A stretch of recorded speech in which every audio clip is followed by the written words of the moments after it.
ప్రభు అయిన యేసుక్రీస్తు ప్రశస్త నామంలో ముందుగా ఈ సమయాన్ని అనుగ్రహించిన దేవదేవునికి నేను వందనస్తున్నై ఉన్నాను.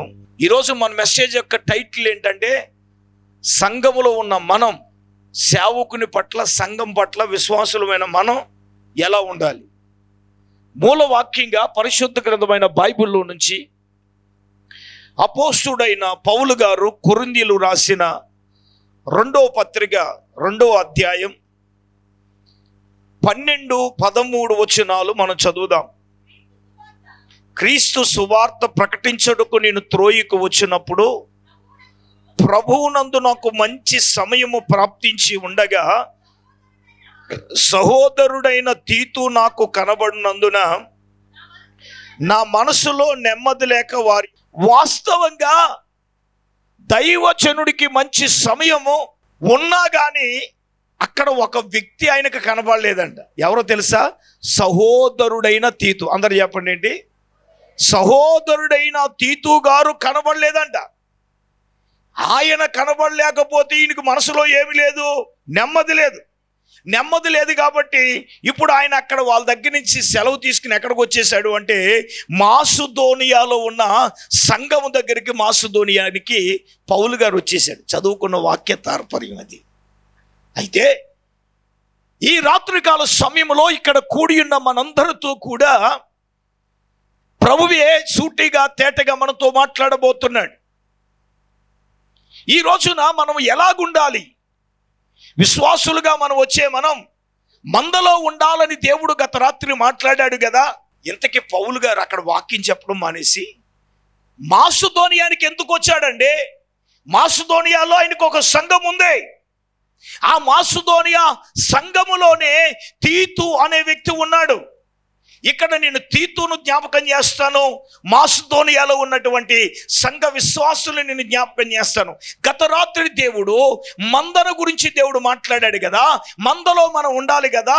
ఈ రోజున మందలో ఉన్న నీవు, నేను, మనం ఎలాగుండాలి, సంఘము పట్ల ఎలాగుండాలి, దైవజనుడు పట్ల ఎలాగుండాలి, మన ద్వారా సంఘానికి ఏ విధమైన శ్రేయస్సు జరుగుతుంది, మందలో ఉన్న మనము ఫలించే వారంగా ఉన్నామా, అభివృద్ధి చెందే వారంగా ఉన్నామా, ఆశీర్వదించబడిన వారంగా మనం ఉన్నామా లేదా అనేది ఒక్కసారి జ్ఞాపకం చేసుకుందాం.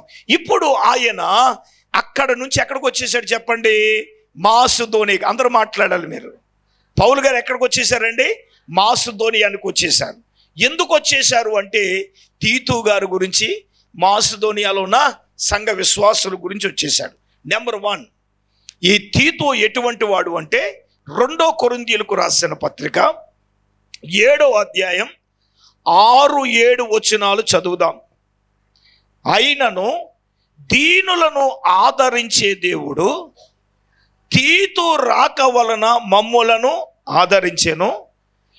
తీతు రాక వలన మాత్రమే కాకుండా అతడు మీ అత్యాభిలాషను, మీ అంగలార్పును, నా విషయమై మీకు కలిగిన అత్యాశక్తిని మాకు తెలుపుచు, తాను కూడా మీ విషయమై పొందిన ఆదరణ వలన కూడా మమ్మును ఆదరించెను గనుక నేను మరి ఎక్కువగా సంతోషించుచున్నాను. నెంబర్ 1, ఈ తీతు ఎటువంటి వాడంటే, దైవజనుడు చెప్పుతున్న మాట ఏంటంటే, తీతు రాక వలన మమ్మును ఆదరించెను. ఈ మాట చెప్తారా? తీతు రాక వలన, అందరూ చెప్పాలి, తీతు రాక వలన మమ్మును ఆదరించెను. అమ్మ, మందలో ఉన్న మనం, సంఘములో ఉన్న మనం ఎలాగుండాలో తెలుసా? ఆదరించే వారంగా ఉండాలి. ఎలాగుండాలి? ఎవరిని ఆదరించాలి అంటే, ఇక్కడున్న దైవ సేవకుని మనం ఏం చేయాలి? ఆదరించే వారంగా ఉండాలి. విశ్వాసులైన మీరు దైవజనుని ఆదరించడమే కాదు, తోటి సహోదరులను కూడా ఏం చేయాలి? మనం కష్టములో ఉన్న బిడ్డలను ఏం చేయాలి? మనం ఆదరించాలి కదా. వ్యతిరేకంగా ఉన్న వారిని ఆదరించాలి కదా. ఏమండి దేవునికి కొంచెం విభేదంగా ఉన్న వారిని ఏం చేయాలి? ఆదరించాలి కదా. నేను సేవకు వచ్చిన కొత్త దినాల్లో ఒక ఆయన నన్ను తిట్టేశాడు, ఏమని, వీడి కాలు ఇరిగిపోవాలి, వీడికి అదైపోవాలి, ఇదైపోవాలి అని అన్నాడు. అంటే ఏం జరిగిందంటే నన్ను అన్న రాత్రి దేవుడు ఆడుకోని ఇడిచేసాడు. ఇప్పుడు నేనేం చేయాలి? పండగ చేసుకోవాలి కదా, మాట్లాడరామండే, పండగ చేసుకోవాలి కదా. నన్ను అన్న వీడికి బాగా జరిగింది రీ బాబా లాబా అన్నాలా, కానీ వాడు హాస్పిటల్కి పత్తగా ఎట్టుకెళ్ళాను నేను. నన్ను చూస్తున్నాడు, ఏంటి వీడు కాలు అడిపోన్నా, నా కాళ్ళు ఇలాగ జరిగిందే. అసలు నిజంగా తిట్టాడు. ఆడు ఏం తిట్టాడో తెలుసు. అంటే సిగ్గున్నవాడు ఎవడో ఆడి దగ్గరికి వెళ్ళడం. దేవుణ్ణి నమ్ముకున్నప్పుడే సిగ్గు ఎప్పుడో వదిలేసాం. సేవకులంగా మా సిగ్గు అంతా ఎప్పుడో వదిలేసాం. అవన్నీ వదులుకునే సేవలకు వచ్చాం కదండి. మొహం మీద అన్న, ఏమండి ఒకడు ఉపకారం పొందుకున్నా నాకు గొయ్యిలు తీస్తున్నా, ఏమండి నా క్యారెక్టర్ని ఏమండి అసాసిన్ చేసి మాట్లాడుతున్నా, డిగ్రేడ్ చేసి మాట్లాడుతున్నా, ఏమండి ఒకప్పుడు ఎంతో కోపం, ఎంతో ఉద్రేకాలు ఇన్నున్నా ఈ సిగ్గు ఇవన్నీ కూడా సేవకుడు ఎప్పుడో వదిలేస్తాడు. వదిలేసే కదా వచ్చేది. ఇప్పుడు ఇంతకే విషయం చెప్తున్నాను వినండి. అదే వాడు తిట్టిన మాటకి మనం ఏమనాలి? నువ్వు నన్ను అన్నావు కాబట్టి బాగా దేవుడు నీకు బాగా చేసాడు అని అనాలి, అంతే కదా.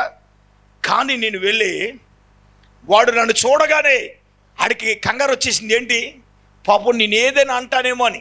ఆడు నన్ను చూడగానే కంగారు వచ్చింది. నేను ఒకటి చెప్పాను, డాక్టర్ గారు అన్నారు ఈ కాల్ తీసేయాలి అని అన్నారట. అప్పుడు నేను కూర్చోపెట్టి వాడిని ఏం చేసింది తెలుసా? ఆదరించి, ప్రభు నమ్ముకోండి, అడిగి ప్రార్థన అంటే పడతాడికి, ప్రభు నమ్ముకో, మేము ప్రార్థన చేస్తాం, కాల్ తీరు అని కొన్ని ఆదరణ మాటలు చెప్పేటప్పటికి ఆడు అలాగే వింటున్నాడు. ఒకప్పుడు నన్ను తిట్టేశాడు, ఏసిబాబు అంటే అడిగి పడదు సార్, ఒక అక్కల మీద గుగ్గులం అయిపోయాడు ప్రార్థన అంటే, మామూలుగా కాదు. ఇంకా ఓ రోజున క్రిస్మస్ పెడితే జంగం వాళ్ళు తీసుకొచ్చి క్రిస్మస్ అయ్యే వరకు గంట వాయించాడు. అటువంటి మహాప్రబుద్ధుడు ఏమండి, అటువంటి వ్యక్తి. నేను చెప్తున్నాను, యేసు ప్రభువుకు నమ్ముకో, ప్రార్థన చేస్తాం.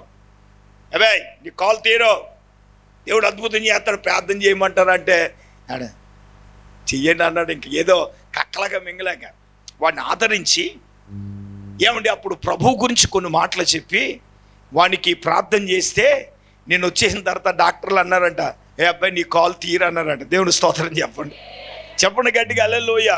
అందుకే పౌలు అంటాడు, 2 కొరింథీ రాసిన పత్రిక 2వ అధ్యాయంలో ఒకసారి 7వ వచనం చదవండి. ఒక మాట అంటాడు, కనుక మీరిక వారిని శిక్షింపక మీరేం చేయాలి? క్షమించి ఆదరించుట మంచిది. ఒకవేళ లేని ఎడల ఒకవేళ వాడు అత్యధికమైన దుఃఖములో మునిగిపోతాడు. సంఘములో ఉన్న మనము ప్రియులారా, నీ ద్వారా నీ దైవజనుడు ఆదరించబడాలి. నీ సేవకుడు సంతోషంతో సేవ చేయాలంటే, మా సోదరులు అబ్రహాం గారు చెప్పారు దైవజనుడు గురించి,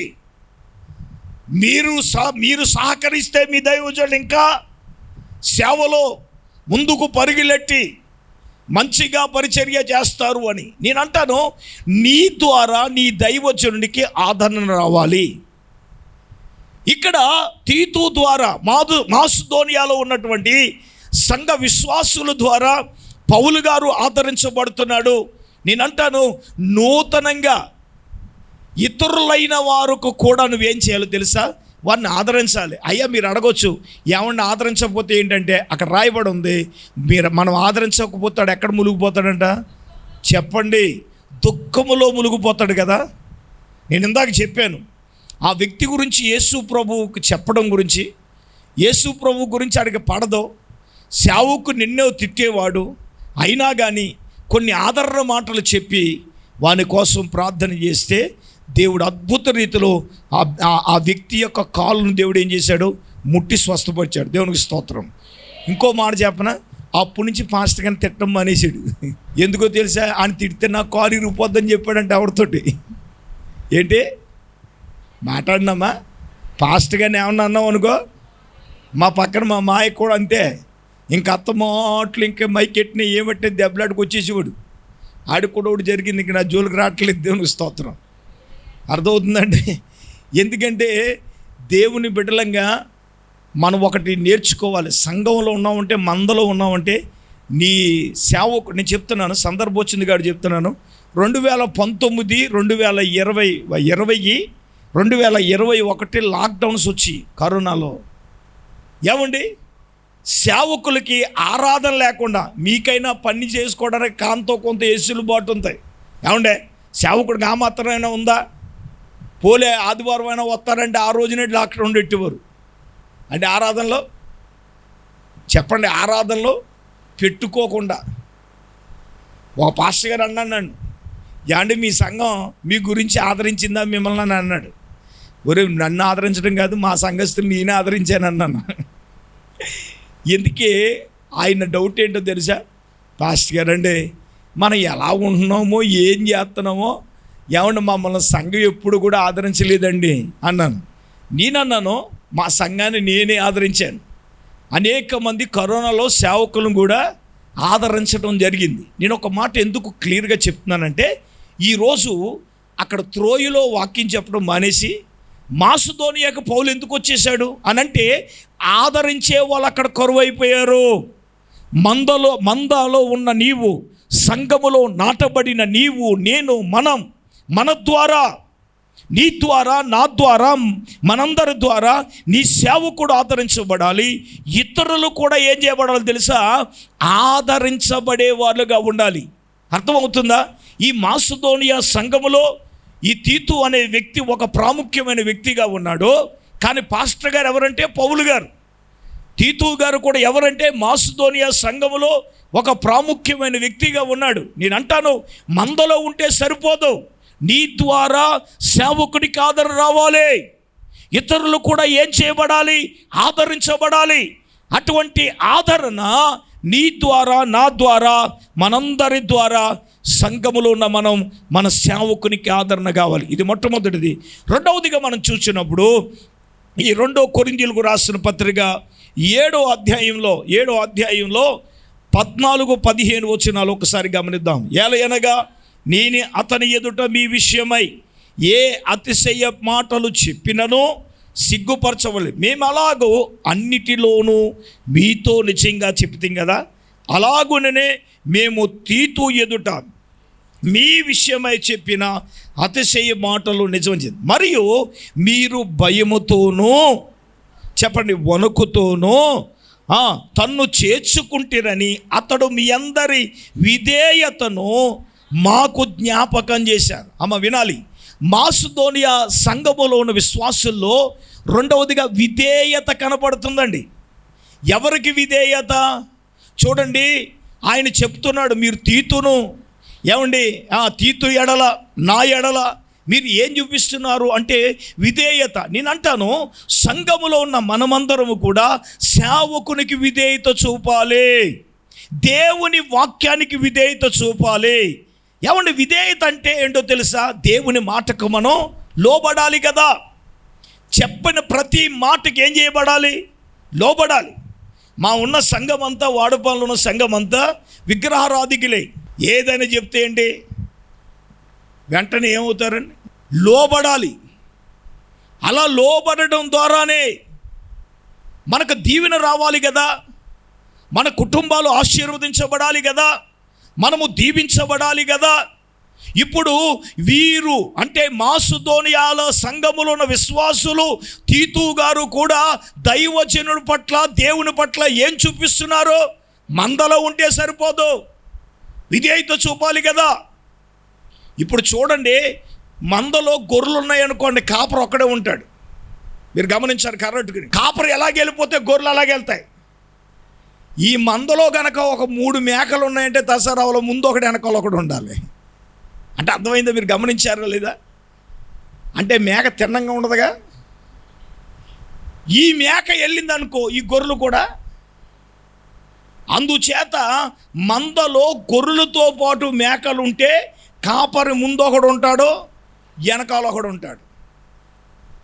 మేకలు లేకుండా గొర్రెలే ఉన్నాయనుకో, మీరు గమనించండి, కాపరి ముందు ఉంటాడు, కాపరి వెళ్తే ఉంటే వెనకాలన్నీ.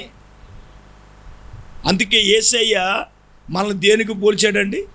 గొర్రెలకు పోల్చాడు కదా. నేను గొర్రెలకు మంచి కాపరిని అన్నాడు ఆయన. నా గొర్రెలు అంటే మనమే ఆయన గొర్రెలు. ఏమండి ఇక్కడ విషయం గమనించాలి. గొర్రె కాపరికి లోబడుతుంది. అందుకే మనల్ని గొర్రెలు పోల్చాడు ఆయన. వాస్తవంగా లోబడుతుంది. కాపరి దాడితే ఇవి దాడుతాయి. కాపరి ఎలా వెళ్తే అలా వెళ్ళిపోతా, అటు ఇటు పచ్చ మేత కనబడినా కానీ కాపరి వెళితే కాపరి వెనకాల వెళ్ళిపోతాయి. దాని లక్షణం అది. మందలో ఉంటున్న మనం, సంఘములో ఉన్న మనం, మనలో ఉండవలసింది రెండవది ఏంటంటే విధేయత కావాలి. ఎవరికి విధేయత? నెంబర్ 1, దేవునికి మనం విధేయత చూపాలి. దేవునికి విధేయత చూపాలి. 2, ఇక్కడ మనల్ని నడిపించుచున్నటువంటి మన కాపరి, అందరూ కాపరులు కాదు, మీ దైవజనుడికి, మీ పాస్టర్ గారికి మీరు ఏం చేయాలి అంటే విధేయత చూపాలి. విధేయత చూపాలంటే ఏంటి? చెప్పిన మాటకు మీరేం చేయాలి? లోబడాలి. అమ్మా, ఈ కూటాలు జరుగుతున్నాయిరా, మీరు అందరికీ చెప్పండి, అందరినీ తీసుకురండి అని చెప్పారనుకోండి, ఎంతమంది తీసుకురావాలి? మా పాస్టర్ గారు మా సంఘానికి ఒక రూల్ పెట్టింది. ఈచ్ 1 క్యాచ్ 1 కాదు, ఈచ్ 1 అంటే ప్రతి ఒక్క వ్యక్తి 3 తీసుకురావాలి. నేను 5 అన్నాను, మా పాస్టర్ 3 అన్నది. నేను ఇవాళ పరీక్ష చేస్తే ఆ ఒక్కొక్కరు 2 తీసుకొచ్చారు గుడ్ ఫ్రైడే ఆరాధనకి. ఎవరినే? కొత్తోళ్ళని. ఆ సంఘంలో ఈ సంఘంలో కాదు, గ్రహరాధికుల్ని తీసుకొస్తే ఫుల్ ప్యాకప్ చచ్చాయి. నేను వాళ్ళందరినీ ఎంకరేజ్ చేసి వాళ్ళకి గిఫ్ట్లు ఇచ్చాను. దేవునికి స్తోత్రాలు. ఇటువంటి మంచి పనులు చేస్తూ ఉంటాను నేను. కారణం ఏంటి చెప్పనా? సేవకుని మాటకు లోబడి విధేయత చూపాలి. విధేయతలోనే ఆశీర్వాదం. ఈ రోజున మనం రక్షించబడ్డాం, మనకు ఎందుకు ఆశీర్వాదం లేదు? దేవుని వాక్యానికి విధేయత చూపుతున్నామా? దేవుని సేవకునికి విధేయత చూపుతున్నామా? విధేయత అనేది మన జీవితంలో ఉందా? మందలో ఉంటే సరిపోదు, మందలో ఉంటే సరిపోదు. మందలో ఉన్న మనలో ఏం కావాలి? దేవునికి విధేయత చూపే స్వభావం మనలో ఉండాలి. దేవుని వాక్యానికి స్వభావం, దేవుని వాక్యానికి సేవకునికి లోబడే జీవితం మనలో ఉండాలి కదా. దేవుడు మన నుండి ఆశించేది, కోరుకునేది అదే కదండి. ఇప్పుడు అబ్రహామును పిలిచాడండి, 75వ సంవత్సరం కొడుకునిస్తానన్నాడు. 25 సంవత్సరాల తర్వాత కొడుకునిచ్చాడు. సడన్గా ఒక రోజు పిలిచి అన్నాడు, ఏయ్, నువ్వు ప్రేమించే ఒక్కగానో కొడుకును నాకు ఇచ్చే అన్నాడు దేవుడు. ఇప్పుడు అబ్రహాం ఏమన్నాడు? బైబిల్లో ఉన్నది కదా. మరి చెప్పండి, మరి అబ్రహాం ఏమన్నాడు? ఈ దేవుని దుర్మార్గం అయ్యా, 25 సంవత్సరాలు తౌసులెట్టి ఎదురు చూస్తే ఎవకెవకి ఇచ్చావా? ఇప్పుడు ఇచ్చేయమంటావు, నీకు ఇది ఏమన్నా ధర్మమా? అవసరం నన్ను చంపి నా ఆయుష్ అడుగు పోయి అని అడిగేవాను, అంతే కదా. ఇంకో మాట చెప్తాను, అక్కడ ఏమన్నాడు తెలుసా? నీవు ప్రేమించే కొడుకు అన్నాడు. అదేంటి? ఒక రోజున పాస్టర్ గారి వాక్యం చదువుతున్నప్పుడు నా బుర్ర పిచ్చెక్కిపోయింది. ఏంటి ప్రేమించే కొడుకు అన్నాడు ఏంటండి అని అనగా నాకు డౌట్ వచ్చేసి అక్కడ ఆపేసి ప్రార్థన చేయడం మొదలు. ప్రభు ఏంటి నాయన, ప్రేమించే కొడుకుని అన్నాడేంటి? ప్రేమించే కొడుకుని మరి నిన్ను ప్రేమించాడు కదా అని అంటే దేవుడు ఒక విషయం రిలీవ్ చేశాడు. ఏంటి తెలిసిన? కొడుకునిచ్చే వరకునంట దేవుడేమో అబ్రహాం దేవుని ప్రేమించాడంట. కొడుకు ఇచ్చిన తర్వాత ఎవరిని ప్రేమించాడంట? మాట్లాడట్లేదు మీరు. ఇంక దేవుని ప్రేమించడం మానేసి కొడుకుని ప్రేమిస్తున్నాడంట.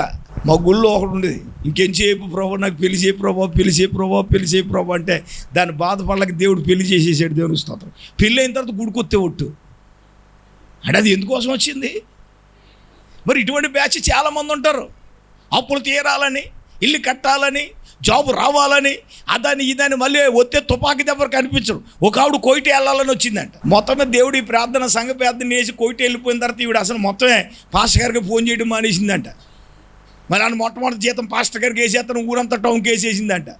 ఇప్పుడు ఆవిడ వెళ్ళింది, ఆవిడ పంపించట్లేదు. కానీ వీళ్ళందరూ ఏమనుకున్నారు? అది వెళ్ళిందే, పంపించేసిందే, పాస్టర్ గారు మనకే చెప్పట్లేదు.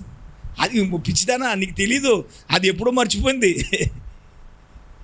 అర్థమవుతుందా మీకు? చాలామందికి ఏంటో చెప్పినా, చేసే వరకు ఇంకా దేవుడు అవసరం లేదు సార్, సన్నిధి అవసరం లేదు సార్.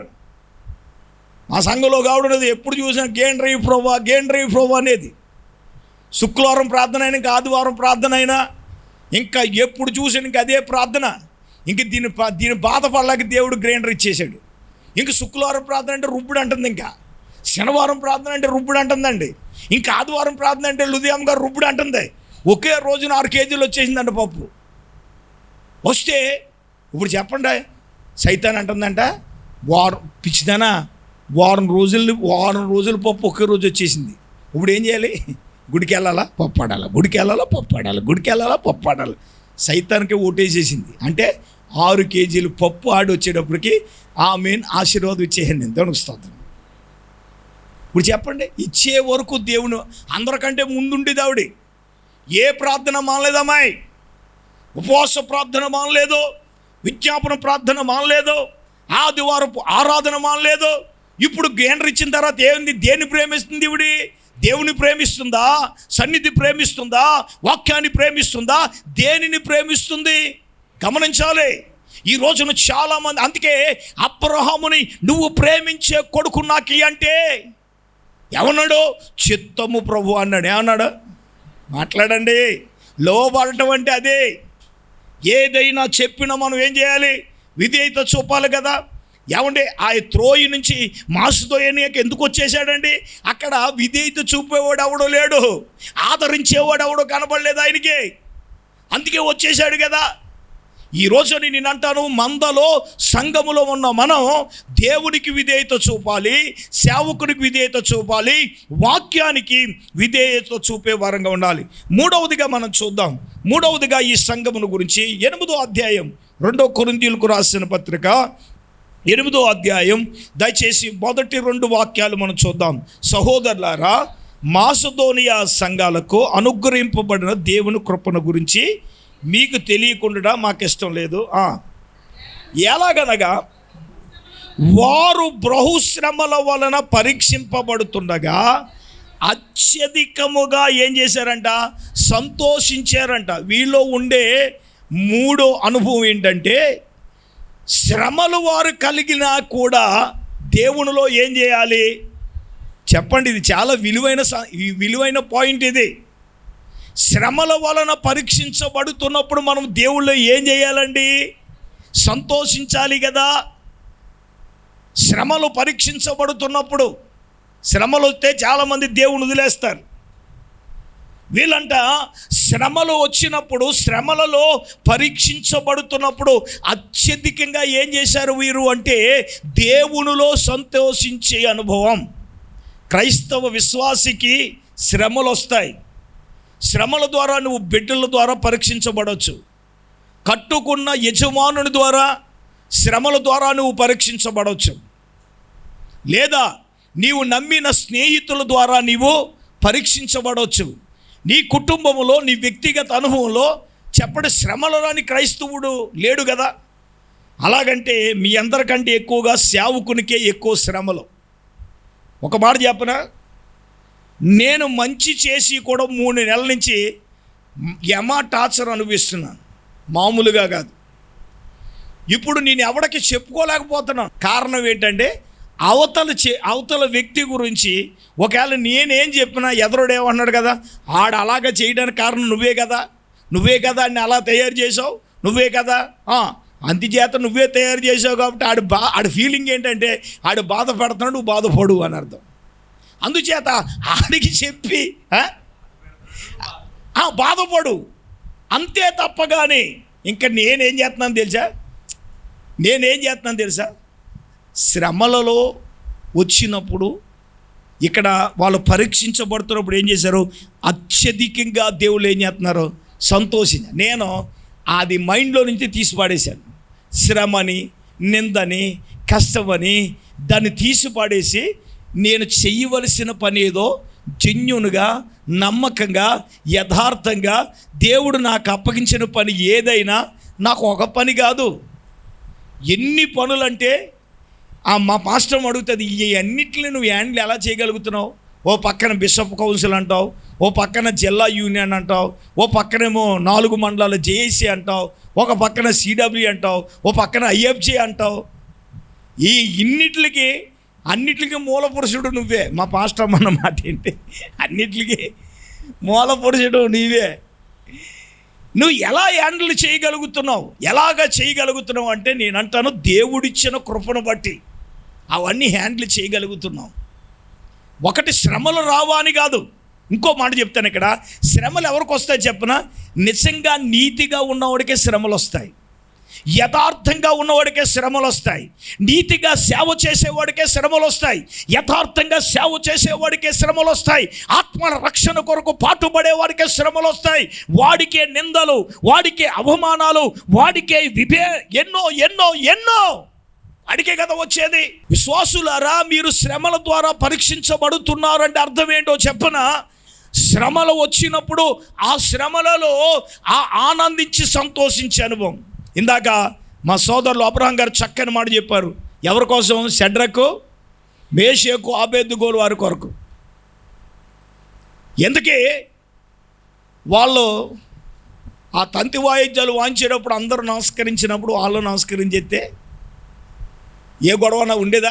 పోలే ప్రభువా, నేను గుండెల్లో సాష్టాంగపడి ప్రభు మనసులో నిన్నే తెలుసుకుంటాను, మనసంతా నువ్వే నాయనా, కానీ అక్కడ దండం పెట్టేస్తున్నాను ఆయన, బతుకుంటే బలుసుకోరు తిని బతుకుతానని హ్యాపీగా ఉండేదిగా. వాళ్ళు అన్న స్టేట్మెంట్ ఏంటి చెప్పనా? మేము అనుదినము మేము సేవించే మా దేవుడు మమ్ములను తప్పించి రక్షించడానికి ఎవరో సమర్థుడు. హల్లెలూయా. వాళ్ళు ఏం చెప్పారు తెలుసా? ఏయ్ రాజా, నీకు ప్రత్యుత్తరం ఇవ్వాలని చింత మాకు లేదు. మా దేవుడు మమ్మల్ని రక్షించినను రక్షించకపోయినను నీకు కానీ నీవు నిలబెట్టిన బంగారు ప్రతిమ కానీ మేమేం చేయం? నమస్కారం చేయం. అదే అనగానే రాజుగారు కోపం వస్తుందిగా. ఏయ్, ఒకంతకి 7 అంతలు చేసేయండి రా అన్నాడు. వీళ్ళు అనుకున్నారు మనసులో, ఎవరు ఒక అంత కాదు, 7 అంతలు కాదు, 10 అంతలు చేసుకొని మాకేమీ లేదు, మాకేం భయం లేదు. వీళ్ళు శ్రమల చేత పరీక్షించమని. అదేనా మనమైతేనా రాజుగారు కాలు మీద అడిపోదాం, రాజా రాజా మమ్మల్ని ఏమి చేయ అని ఏం చేద్దాం? మాట్లాడతలేదేంటి? అదే కదా మరి. కానీ వాళ్ళు అలాగ చేయలేదు కదా. నేనేమంటాను తెలుసా?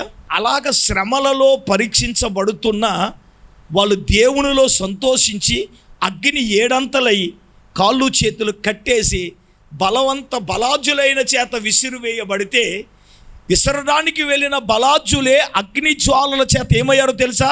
కాల్చబడి చనిపోతే, ఏమండి కాళ్ళకు బందీలేసి శ్రమల చేత పరీక్షించబడుతున్న వీరు ఎలాగున్నారు తెలుసా? అగ్నిలో పడగానే వీరు బంధకాలన్నీ తెగిపోయి. చప్పట్లు కొట్టండి గట్టిగా, కొట్టండి గట్టిగా.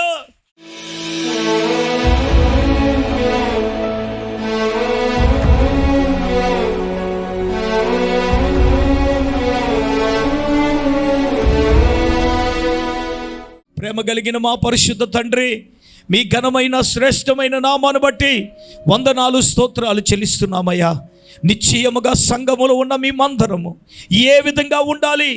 మాసిదోనియా సంఘములో ఉన్నటువంటి తీతు సంఘ విశ్వాసులు ఎలాగున్నారో ఈ రోజున మీరు మాతో మాట్లాడారు. ఈ బిడ్డలందరూ ఆ విధంగా ఉండినట్లు ఒక తీర్మానంలోనికి వచ్చుదురుగాక. వాక్యానికి లోబడే జీవితాలు వారందరికీ అనుగ్రహించమని ప్రార్థన చేస్తున్నాం. ఎవరిని విడిచిపెట్టకండి అయ్యా, ఎవరిని కూడా విడిచిపెట్టద్దు ప్రభువా. ప్రతి ఒక్క బిడ్డను కూడా మీరు బలపరచండి. నిశ్చయముగా ఈ సంఘపు సరిహద్దులు విశాలపరచబడునుగాక. సంఘములో ఈ బిడ్డలందరూ నమ్మకంగా ఉండి దీవించబడుదురుగాక. మీరే కృప చూపించి నడిపించమని మా నాథుడైన యేసు నామం పేరు అడిగి వేడుకొనుచున్నాము తండ్రి, ఆమేన్. తండ్రి, కుమార, పరిశుద్ధాత్మ త్రియేక దేవునిలో సదాకాలము తోడైయుండునుగాక. ఆమేన్.